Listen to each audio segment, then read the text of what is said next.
दोस्तों, आज हमारे बीच यूपी के जाने माने नेता धरती पुत्र मुलायम सिंह यादव नहीं रहे। सोमवार 10 अक्टूबर की सुबह 8:16 पर गुड़गांव स्थित मेदांता अस्पताल में उन्होंने अंतिम सांस ली।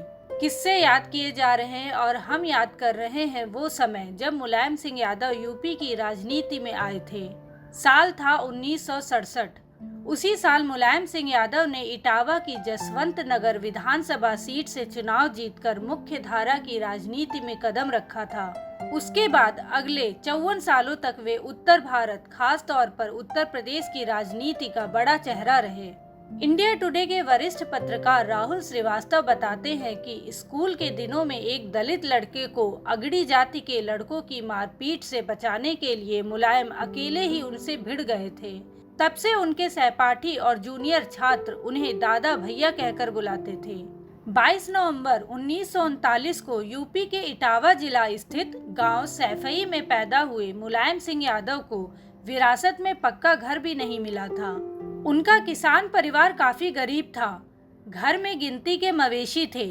गांव की हालत भी घर जैसी ही थी। मुलायम से हुई एक पुरानी मुलाकात के हवाले से राहुल श्रीवास्तव बताते हैं कि उस समय सैफई में सिर्फ एक कुआं पानी का अकेला सोर्स हुआ करता था। कोई भी पक्की रोड नहीं बनी थी। स्कूल तो था ही नहीं। घर के अंदर और बाहर की तंग हाली के बावजूद मुलायम पढ़ना चाहते थे, लेकिन पिता सुघर सिंह यादव चाहते थे कि बेटा पहलवानी भी करे। सो दोनों काम साथ साथ चले और मुलायम ने दोनों में ही परफॉर्म करके दिखाया। उस समय गांव के तत्कालीन प्रधान महेंद्र सिंह गांव के बच्चों को पढ़ाने के लिए रात में क्लास लिया करते थे। मुलायम सिंह यादव और उनके दोस्तों ने महेंद्र सिंह से पढ़ना शुरू किया। बाद में एक और टीचर हुए, उदय प्रताप सिंह। मुलायम को अंग्रेजी पढ़ाते थे। वो उनके पढ़ाई और पहलवानी यानी दो नाव में एक साथ सवारी करने से आशंकित थे। कहते थे कि कुछ बनना है तो पढ़ाई पर ध्यान दो, लेकिन मुलायम नहीं माने। पहलवानी और पढ़ाई दोनों के चप्पू एक साथ चलाते रहे। राहुल श्रीवास्तव लिखते हैं कि गांव के बाहर कॉलेज जाने के लिए मुलायम को एक नाला पार करना होता था, जो मॉनसून में पूरी तरह भर जाता था। ऐसे में उन्हें सारे कपड़े उतार कर नाला पार करना होता था। वो कपड़ों को एक पॉलीथीन में भर लेते थे, नाला पार जाकर एक हैंडपंप पर नहाते थे और दोबारा कपड़े पहनकर आगे बढ़ते थे। ऐसी कई मुश्किलों से जूझते हुए मुलायम सिंह न सिर्फ स्टेट लेवल के पहलवान बने, बल्कि उच्च शिक्षा के लिए कॉलेज की दहलीज तक भी पहुंच गए। मुलायम सिंह ने पॉलिटिकल साइंस में 3 डिग्रियां ली थी। इटावा के केके कॉलेज से बीए किया था, शिकोहाबाद के एके कॉलेज में बीटी की पढ़ाई की थी और आगरा यूनिवर्सिटी के बीआर कॉलेज से एमए की डिग्री ली थी। बाद में मैनपुरी के करहल स्थित जैन इंटर कॉलेज में वो अध्यापक बने। हालांकि राजनीति में आने की वजह ना तो कॉलेज की पढ़ाई बनी और ना ही अध्यापन। यहाँ काम आई उनकी पहलवानी। दोस्तों, कहानी में आगे बढ़ने से पहले मेरी आप सबसे एक रिक्वेस्ट है कि हमारे क्राइम एक्सप्रेस चैनल को सब्सक्राइब जरूर कर लें और सब्सक्राइब बटन के बगल में बनी घंटी को जरूर दबाएं, ताकि जब भी हम कोई नई कहानी लेकर आए तो आपको उसका नोटिफिकेशन सबसे पहले मिल जाए। दोस्तों, 1962 की बात है जब जयप्रकाश नारायण के नेतृत्व वाली प्रजा सोशलिस्ट पार्टी के एक स्थानीय नेता नाथू सिंह ने पहलवान मुलायम सिंह यादव को एक कुश्ती मुकाबले में देख लिया। नाथू सिंह उस समय विधानसभा चुनाव लड़ने की तैयारी कर रहे थे। उन्हें अखाड़े में दांव पेच खेलते मुलायम सिंह इतने पसंद आए कि उन्हें राजनीति में आने का न्योता दे डाला। राहुल श्रीवास्तव के मुताबिक नाथू सिंह ने ही मुलायम को पहली बार समाजवादी नेता राम मनोहर लोहिया से मिलवाया था। 1966 के आसपास जब लोहिया एक रैली के सिलसिले में इटावा पहुंचे तो मुलायम सिंह यादव किसी तरह उनसे मुलाकात करने में कामयाब हो गए। इस मौके को मुलायम ने ऐसे पकड़ा जैसे कोई पहलवान अपने विरोधी की गर्दन को पकड़ता है और फिर उसे निकलने नहीं देता। लोहिया के नेतृत्व में मुलायम सिंह यादव ने समाजवाद का रास्ता पकड़ा और अपना सियासी सफर शुरू किया।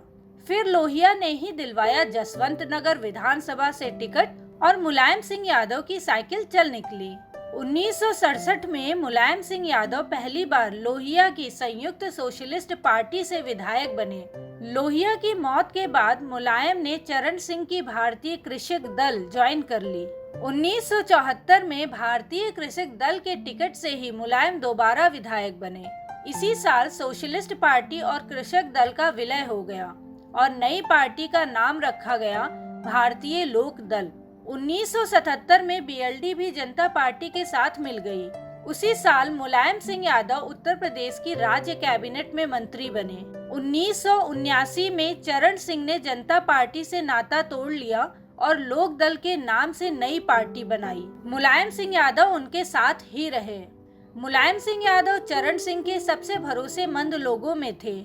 1980 में मुलायम सिंह यादव विधानसभा चुनाव हार गए तो चरण सिंह ने उन्हें विधान परिषद का सदस्य बनवाया और यूपी में लोक दल का प्रदेश अध्यक्ष भी नियुक्त कर दिया।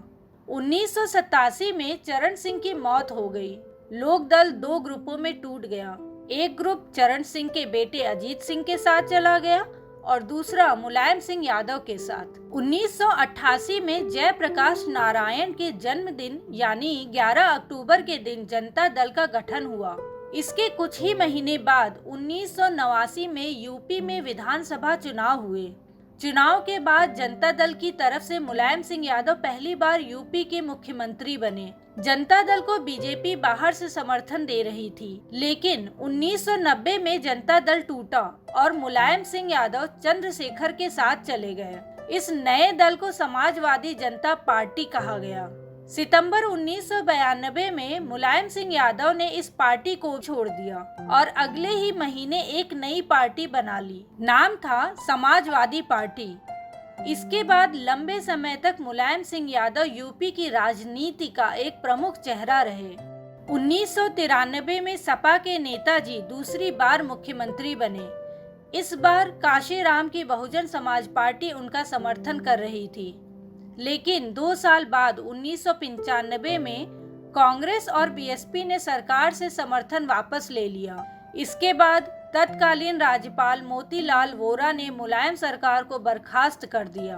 1996 में मुलायम सिंह यादव पहली बार लोकसभा के लिए चुने गए थे। तब एचडी देवगौड़ा की सरकार में वे रक्षा मंत्री भी बनाए गए। साल 2003 में मायावती के इस्तीफे के बाद मुलायम सिंह यादव तीसरी बार यूपी के मुख्यमंत्री बने। सीएम बनने के बाद उन्होंने गुन्नौर सीट से उपचुनाव लड़ा और जीत गए। अपने पूरे राजनीति करियर में वे कुल 10 बार विधायक और 7 बार लोकसभा सांसद चुने गए। दोस्तों, मैंने अपनी तरफ से धरती पुत्र मुलायम सिंह यादव को एक छोटी सी ट्रिब्यूट देने की कोशिश की है। ये कोशिश आप सबको कैसी लगी हमें कमेंट करके ज़रूर बताएं और हमारे चैनल को लाइक एंड सब्सक्राइब ज़रूर करें। मिलते हैं अगली कहानी में, तब तक के लिए बाय बाय, टेक केयर, शब्बा खैर।